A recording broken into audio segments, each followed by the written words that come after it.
Hi అండి, అందరికీ నమస్కారం. ఈరోజైతే మనం చాలా సింపుల్గా కొబ్బరి పచ్చడి చేయబోతున్నాం. ముందుగా కొంచెం ఆయిల్ వేసుకొని ఆయిల్ కాగాక ఎండుమిర్చి వేసుకున్నామండి.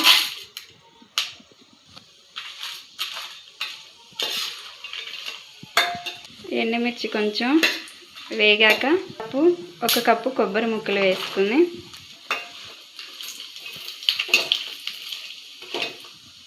కొంచెం జీలకర్ర వేసుకుందామండి.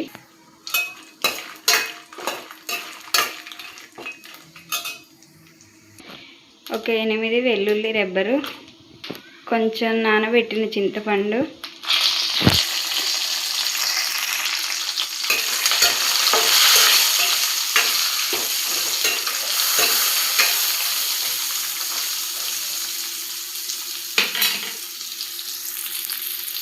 ఇప్పుడైతే మంచిగా వేగిపోయిందండి. తీసి పక్కన పెట్టుకుందాం. ఇప్పుడు ఇది కొంచెం చల్లారిన తర్వాత గ్రైండ్ చేసుకుందామండి. ఇలా మిక్సీ గిన్నెలో పక్కకు తీసి కొంచెం ఉప్పు వేసుకుందామండి.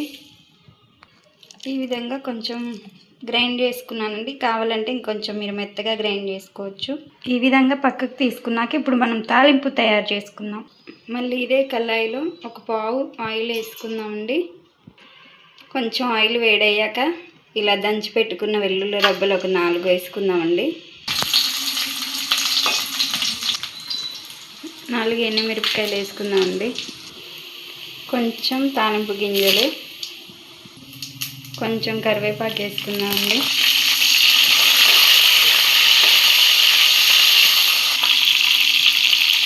ఇప్పుడు తాలింపు వేగిపోయిందండి. పచ్చళ్ళలో కలుపుకుందాం.